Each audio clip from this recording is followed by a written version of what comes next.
Good morning, everyone. I'm Lyndall Stout, and we have a great show lined up for you today on SUNUP. With prices so high at the sale barn, weighing the pros and cons of creep feeding your calves. Does the extra effort actually pay off? Plus, are armyworms showing up in forages early this year? And celebrating 75 years of Oklahoma Foundation seed stocks and its significance to agriculture in our state. Grab your cup of coffee and get comfortable because an all-new SUNUP starts right now.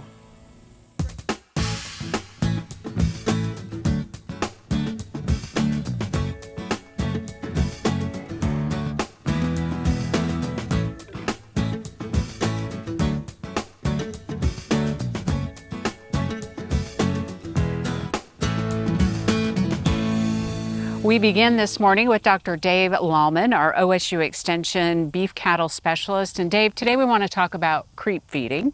You and I have talked about this topic before, and why don't we refresh the memory of our viewers of what this is and kind of some of the questions you've been getting lately? Sure. Well, a common practice in the beef cattle industry, I should say maybe an occasional practice in the beef cattle industry, is to provide feed to calves that are still nursing their mothers and restricting access so the cows cannot get in there and consume all the feed. That is what we refer to as creep feeding. So we're just feeding those nursing calves.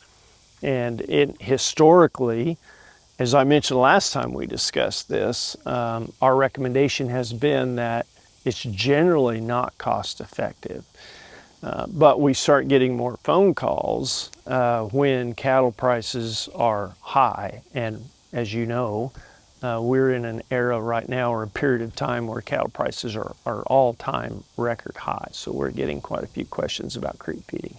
So Daryl says those prices are likely going to continue to stay high, at least through the end of the year. So folks who may be considering this, how do you run the numbers and how do you make really an exhausting list of what the cost might be? So one of the first things to consider is that the longer you provide creep feed to calves, the more they learn to eat. And yes, it will add to their weight gain.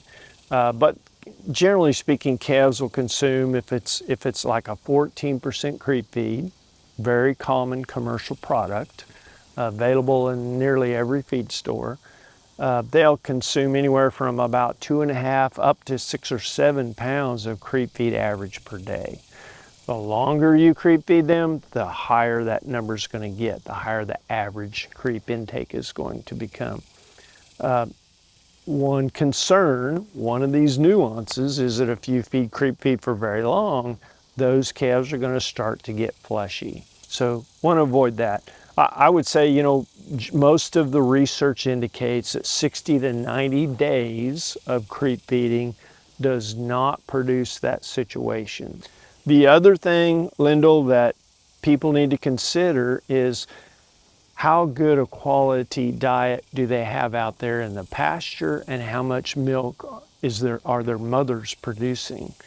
The better the quality diet the calves have without creep feed, the poorer the creep feed conversion is, okay? Because you're basically swapping one good diet, one good part of the diet for another. You're taking, say, milk consumption or high quality forage consumption and replacing it with an expensive creep feed.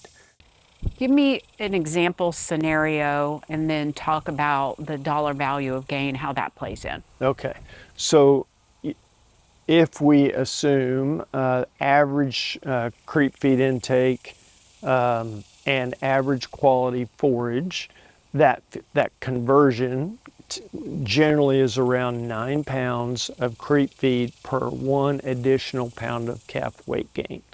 Okay, and then if you have $300 a ton creep feed price, that's 15 cents a pound. So 9 pounds of creep feed, you get an additional pound of gain, times 15 cents, $1.35. So that would be your feed cost per pound of weight gain. The value of gain right now, again, is probably higher than I have ever seen it before. the value of weight gain is real close to $2 a pound. So we've got a $1.35 feed expense, we've got a $2 value of additional weight gain. The thing we haven't considered yet is your labor, the time to put out the creep feed, set the creep feeder up, so on and so forth, monitor creep intake. So get your pencil and paper out and really detail those numbers and think about it. Yeah, and we can provide access to a nice article that goes through all these nuances and kind of the range for each one of them that you might expect and what might influence them. And they can use that information to make, help make those decisions. Great. Kind of step by step how to map this out. Exactly. Dave, great information. Thank you very much. Absolutely. And for a link to that article that Dave just mentioned, we have it for you at sunup.okstate.edu. OSU Extension's popular Ranchers Thursday Lunchtime series is back.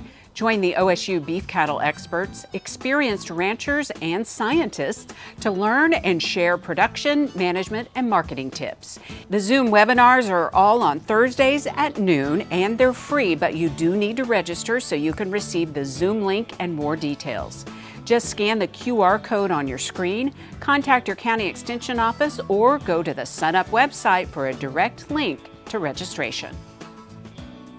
Talking insects now and why it's a good idea to go ahead and start scouting in your pastures. Here's our forage specialist for Extension, Pugh, to get us up to speed. I'm Brian Pugh. I'm the State Extension Forage Specialist for OSU, and today we're going to be talking a little bit about headworms in sorghum as well as fall armyworm in forages across the state. So starting about 3 or 4 weeks ago, we did start to see significant moth flights in Oklahoma. Started in eastern Oklahoma, but it's really covered the entire state now. And those moth flights lead to young larvae, young armyworms that consume forage and again some of our crops such as sorghum and corn. So fall armyworm is probably one of our most common pests that we see annually in forages. Sometimes we see them earlier in the year, like this summer. Sometimes they're a little later in the year. But they essentially, those young caterpillars, go through 6 different stages as they molt. We call those instars. And as we get into those later instars, those large caterpillars, they can consume a significant amount of forage. We can tell a fall armyworm by the inverted Y that you can see on its head. That is a key identifying characteristic for fall armyworm. Then we also see, again, the sorghum headworm is really a complex of multiple species. The 3 most common that we see here in Oklahoma are fall armyworm, but also corn earworm and sorghum webworm. So the life cycle of the fall armyworm, which I'll talk a little bit more about, which we're seeing rampant in forages right now. Female moths, essentially, they don't live here. They can't overwinter here. So they're starting in the Gulf coastal states. Each year they begin to migrate northward. They go through their cycle, they lay eggs. We have a series of caterpillars molting through those instars. They then pupate in the soil for about 2 weeks. And then we have another crop of moths that fly further northward. And that's how we see this progression every year. Again, some years that's later, that might be August or September, years where we have really good conditions for the fall armyworm and good quality forage for them to feed on. That tends to happen a little earlier like what we're seeing this year. Thresholds for fall armyworm in pasture is about 3 or 4 half-inch long larvae per square foot.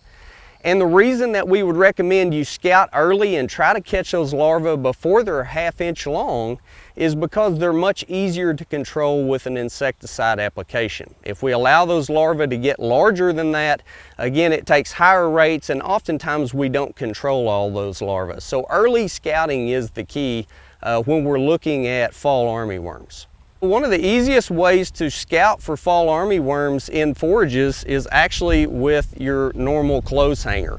And again, if we take that clothes hanger and make it into a square, that's about 2/3 of a square foot. We know our threshold in forages is 3 to 4 half-inch long caterpillars per square foot, which would be 2 to 3 half-inch long caterpillars per coat hanger, so to speak. So this is a really handy scouting tool if you're out in the field and you're trying to count how many larvae are there and decide if we've hit that economic threshold for an insecticide application. So when we look at thresholds for sorghum headworm, it's going to be a little bit different than what we see in pasture.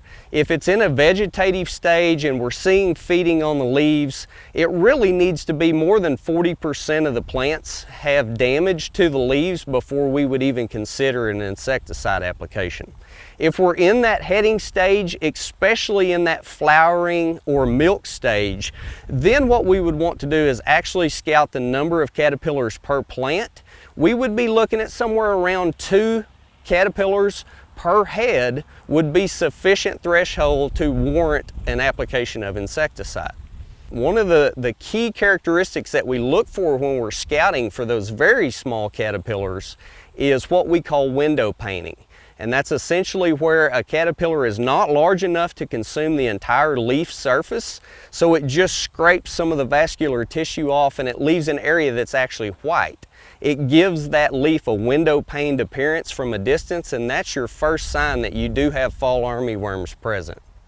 If you want more information about insecticides that are labeled for control of fall armyworm or sorghum headworms, contact your local county extension educator and they can help you with that. And additionally, if you want more information, there will be fact sheets linked on the OSU SUNUP website on the management of fall armyworm in pastures and hayfields, as well as the management of sorghum headworms.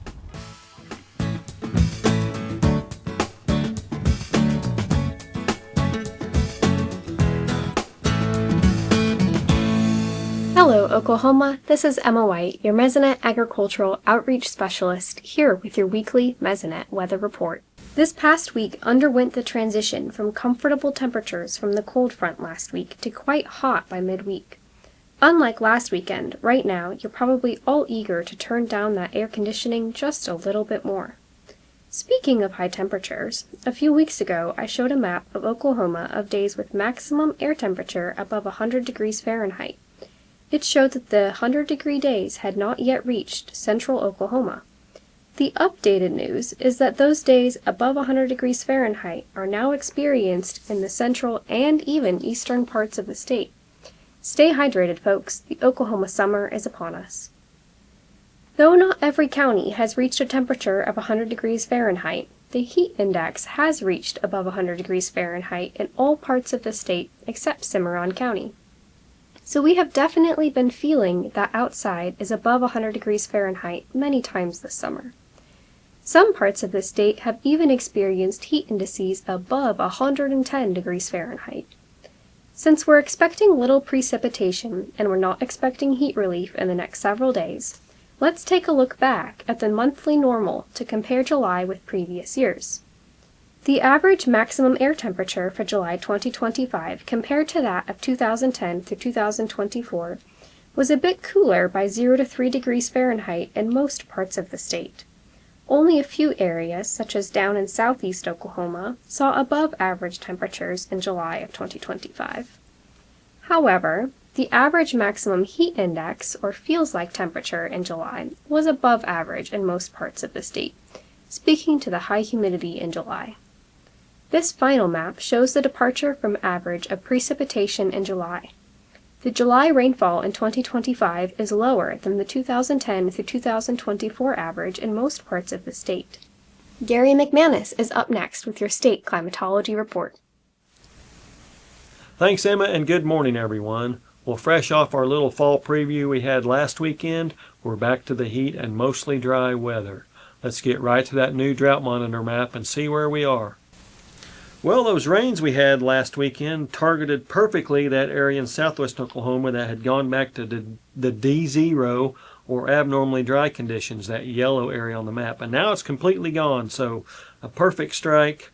But if you take a look at the 30-day rainfall map across Oklahoma, just look for those light greens and blue areas. That's where we had a little bit less rain over the last 30 days. So we do see that from, again, parts of southwest Oklahoma, closer into south central Oklahoma, I guess, and then up into north central Oklahoma, and just to the southeast of the Oklahoma City metropolitan area. Now, why am I a little bit worried about flash drought as we look over the next few weeks? Well, we are in August, and we know what can happen in August. And if we take a look at next week's outlook, we do see increased odds, greatly increased odds of above normal temperatures, which doesn't help drought conditions. And also we have below normal precipitation amounts favored, especially across the northwestern area of the state down into southwestern Oklahoma. So these two outlooks would not be good for the state of Oklahoma and the drought prospects. So any rainfall we can get will help us get rid of those worries about drought, but we have to remember it is August in Oklahoma. That's it for this time. We'll see you next time on the Mesonet Weather Report.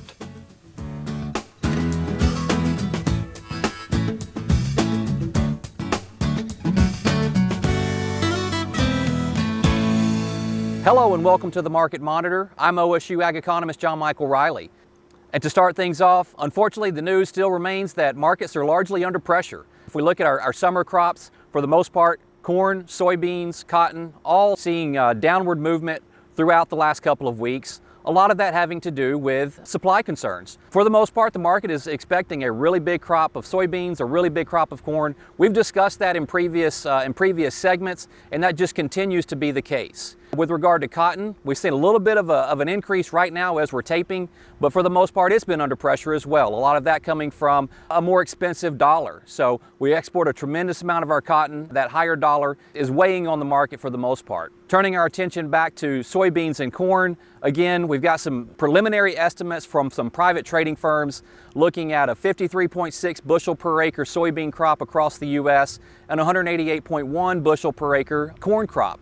Again, these are on the higher end of where we're at with USDA and speaks to this large crop that is expected across the U.S. That being said, there are some pockets of concern as we look across most of the Corn Belt, which was where most of the soybeans and corn are grown. We've got quite a bit of rain that's fallen across the western Corn Belt, largely focusing in on Iowa, and that does raise some red flags potentially as we are currently in this critical growing stage, and the corn crop and the soybean crop are in these really important developmental stages of that's going to potentially impact yield.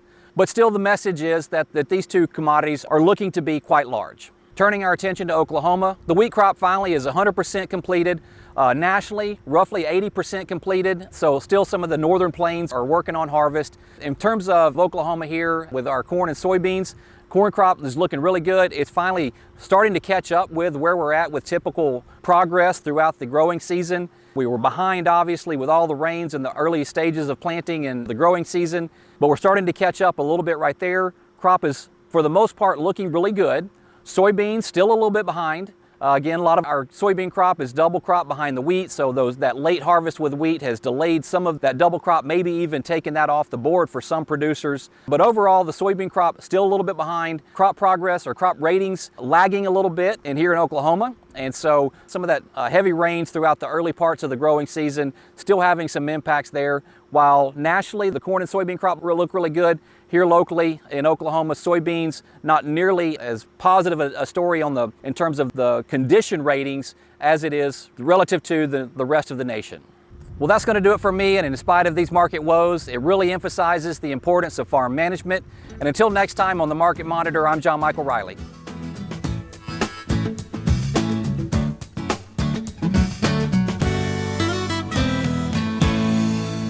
Good morning, Oklahoma, and welcome to Cow-Calf Corner. Our topic this week follows up our topic last week, in which we talked about what to expect from your butcher steer that you finished out. What that led to was, what do we expect to take home relative to specific cuts from the beef carcass, and a couple other questions that we'll get to. So first of all, as you see in the diagram on screen, of the four major wholesale cuts that come from a beef carcass, the round loin ribbon chuck, the chuck or shoulder region is going to be a little over 25%. We're typically going to get a lot of roast and stew meat from that particular cut. The round is usually around 22 to 24% of that carcass, and the ribbon loin collectively are the back meats and really of a lot of interest because that's where our really great steaks come from. T-bones, KC strips, ribeye steaks, things like that. But the rib and loin collectively, on average, are a little under 27% of the carcass. Now, the rest of what we take home is going to be things like brisket, short plate, the flank, the shanks. They're all small percentages of the carcass, as you can see from the diagram. So that gives you a rough feel for the approximate percentages that you're going to take home of each thing. Second question, and we had a lot of varieties of this question, is we all want more steaks. Steaks are those premium cuts that come from a beef carcass, those muscles in the back that are really low in connective tissue, and really what drive the value of a beef carcass based on the amount of marbling that's in there. And if we are selling a butcher beef or a fed animal, often the big driver of the value of that carcass. In reality, we know the rib and loin are going to be about 26.8% of the weight, or the hot carcass weight, but how many actual cuts of steak are we going to get? Now this becomes interesting. Typically we say probably around 2 dozen ribeye steaks, around 2 dozen T-bones or strip loins, but this really starts to vary. It depends on how we want the carcass cut up. A T-bone steak, for example, could be separated out into a strip loin as well as a fillet. It also depends a great deal on how thick we want our steaks cooked. Most consumers prefer a steak that is between 3/4 of an inch to 1.5 inches thick. Obviously, with that 26.8% of our carcass that comes from the rib and loin, the thickness of those steaks is going to have a dramatic impact on how many steaks we actually take home. So give consideration to that. Third big question that we had is how much fat to leave on the carcass. The first thing I would say, fat is a good thing with regard to taste. The perception of tenderness, the juiciness and flavor that we get from cuts of beef, fat is going to be a driver of that. It's going to contribute to that.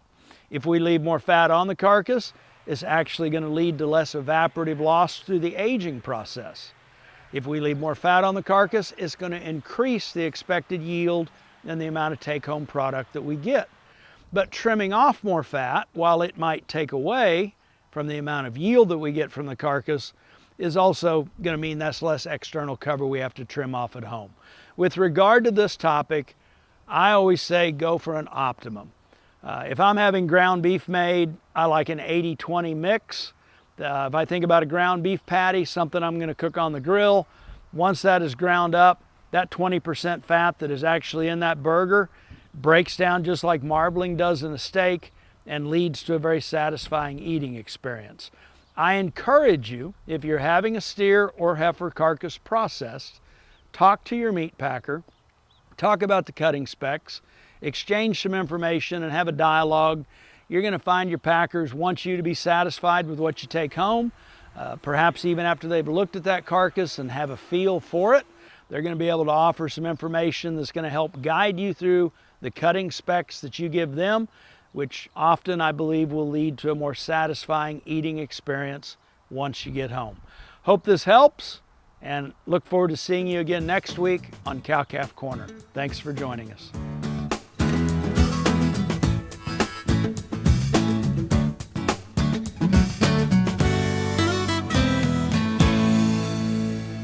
Finally today, a 75-year milestone, not only for agriculture in our state, but also the actual seeds at its very core.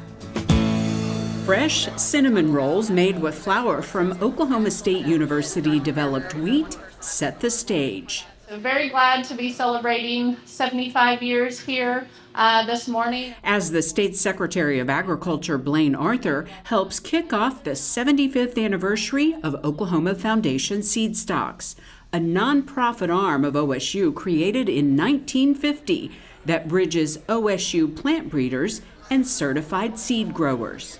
The researchers that work in the department and in the college develop new technologies, in this case plant varieties. But they have to take that small quantity that they work with and develop and make it into a quantity that is, suitable, usable by the industry. And that's the role Foundation Seed takes. So they'll take 20, 40, 50 pounds of seed that Dr. Carver gives them, and they will grow it out in larger quantities. The seed filling these bags is cleaned and purity is maintained, so seed inventory can then be scaled up.